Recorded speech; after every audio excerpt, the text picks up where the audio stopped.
शहरों से मजदूरों के पलायन का सिलसिला लगातार जारी है। वहीं गांव में मनरेगा की मांग बढ़ने लगी है। राजस्थान में बीते 4 दिनों में 6 लाख मजदूरों को मनरेगा के तहत रोजगार मुहैया कराया गया। राज्य के उप मुख्यमंत्री सचिन पायलट ने बताया कि लॉकडाउन की वजह से 17 अप्रैल तक महज 62,000 मजदूरों को मनरेगा के तहत काम दिया गया था, जिनकी संख्या बीते 4 दिनों में 62,000 से 6 लाख हो गई है।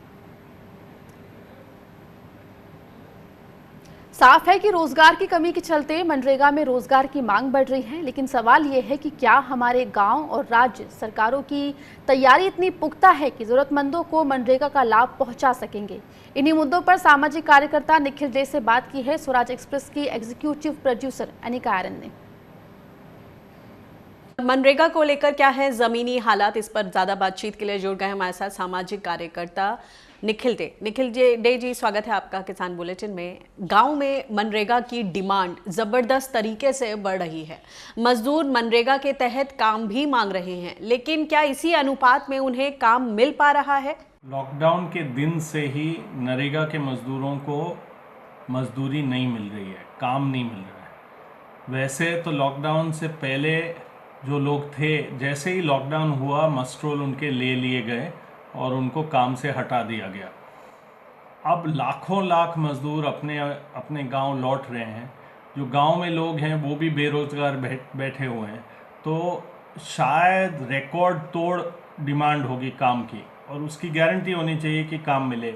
लेकिन यदि हम देखें आज के तारीख में तो मात्र 18 लाख लोग इस देश में काम पे हैं, जबकि 13 करोड़ जॉब कार्ड है, 8 करोड़ एक्टिव जॉब कार्ड है। और पिछले साल इस समय जब इतनी डिमांड नहीं थी तब लगभग 1 करोड़ 60 लाख लोग काम पे थे। तो मात्र 10% लोगों को पिछले साल के मुताबिक हम काम दे रहे हैं, जबकि आज की रिकॉर्ड तोड़ डिमांड होगी।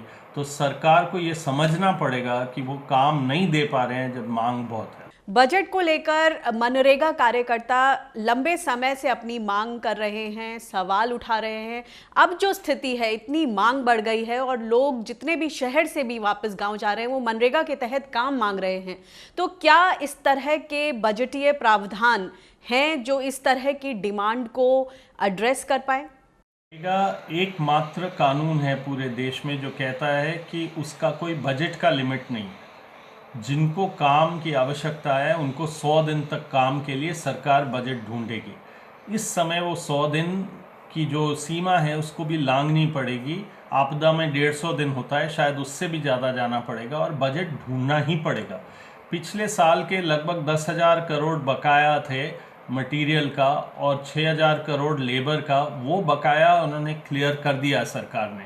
लेकिन अब बहुत आवश्यकता है कि खुल के काम मिले, आपदा प्रबंधन एक रोजगार गारंटी हो, शहरों में गांव में दोनों जगह लोगों को न्यूनतम मजदूरी पर काम मिले। और इन लोगों के काम हो सकते हैं कि जो कोरोना की वजह से दिक्कतें हो रही है लोगों को, उन दिक्कतों को पार करने के लिए ये लोग उस प्रकार के काम करें। जो पुराने काम हैं वो भी करें दूरी रख के, शारीरिक दूरी रख के, लेकिन जो काम है नए प्रकार के जैसे राशन पहुंचाना, लोगों का देखभाल करना, उस किस्म के काम भी जोड़ना पड़ेगा। और नरेगा ही एक रास्ता है जिसमें लोगों को कुछ क्षमता उनकी बढ़ सकती है इससे लड़ने की। पंचायती राज दिवस पर प्रधानमंत्री मोदी ने देश को संबोधित किया, ग्राम पंचायतों से वीडियो कॉन्फ्रेंसिंग के जरिए बातचीत की। जो उन्होंने बोला कि एक सबक है कि गांव को आत्मनिर्भर बनना है। ये एक कोरोना के समय में एक बड़ा सबक सामने आया है। इसको अगर हम मनरेगा के कॉन्टेक्स्ट में देखें तो क्या सीख है? पंचायती राज का सबसे ज़्यादा जश्न यदि कहीं मनाना चाहिए तो वो केरल में मनाना चाहिए। उन्होंने ही वास्तव में तीसरे दर्जे की सरकार तैयार की है और कोरोना में भी सामना सबसे ज़्यादा पंचायतों ने किया, क्योंकि यदि हमारे लाखों गांव में अलग अलग जगह इसका सामना करना है तो पंचायत ही देखभाल कर सकती है। हमें संसाधन देने पड़ेंगे, उनको क्षमता देनी पड़ेगी, उनको नरेगा जैसे चीज़ से लोग देने पड़ेंगे जो काम कर सकें उनके लिए।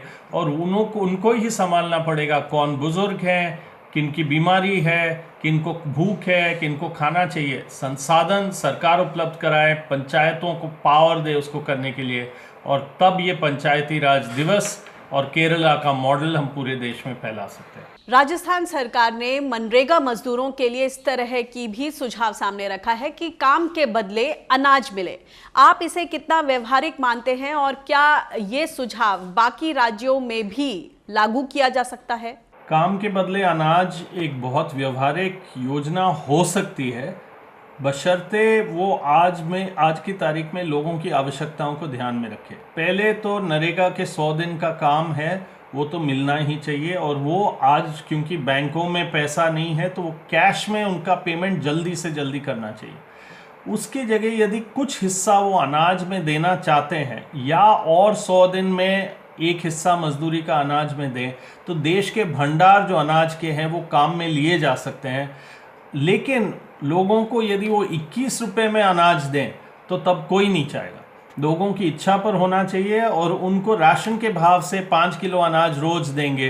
तो राजस्थान में हमने देखा था जब 2001-2002 में काम के बदले अनाज चला तो लोगों ने एक एक दो बोरी घर में इकट्ठा करके अकाल का सामना करने की क्षमता बनाई। ऐसा ही कोविड में होना चाहिए, और एक नए काम के बदले अनाज योजना नरेगा के अतिरिक्त होना चाहिए। अब जो मजदूर शहर से वापस लौट रहे हैं और हम देख रहे हैं कि 3 मई के बाद जो भी लॉकडाउन की स्थिति होगी, कई मजदूर वापस अपने गांव की तरफ भागेंगे और सभी काम मांगेंगे। तो उनके यूटिलाइजेशन के लिए क्या कोई ठोस योजना है? क्योंकि तमाम जगहों से सुझाव आ रहे हैं कि मनरेगा के तहत लोगों को तरह तरह के काम के लिए ट्रेन किया जाए या उनका इस्तेमाल किया जाए। ऐसे में क्या कोई ठोस योजना बन रही है इस तरफ? लाखों की संख्या में प्रवासी मजदूर अपने अपने घर लौटे हैं और लाखों और लौटेंगे।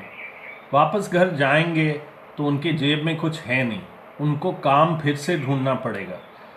इसलिए नरेगा ही एकमात्र एक रास्ता है जिसमें उनको काम मिल सके, लेकिन उसकी योजना बननी चाहिए। अभी जो 18 लाख लोग लगे हैं उस हिसाब से नहीं, एक बहुत बड़ी संख्या में नरेगा के लोगों को लेना चाहिए। उनके लिए ऐसे काम की योजना बनानी चाहिए जहां वो सेवा कर सके, वो जो कोरोना के सारे चुनौतियां हैं उसमें वो मदद आ सके, वो अपने अपने घरों में भी काम कर सके, और जिनको काम चाहिए उनको काम मिले और मजदूरी मिले और पैसा मिले। इसकी प्लानिंग कतई नहीं है जो होनी चाहिए, और अब बहुत बड़े पैमाने पर युद्ध स्तर पर ऐसे प्लानिंग करनी चाहिए ताकि कोरोना का भी सामना कर सके और लोगों की ज़िंदगी भी बचे। जी शुक्रिया हमसे बातचीत करने के लिए और इन पॉइंट्स को सामने रखने के लिए।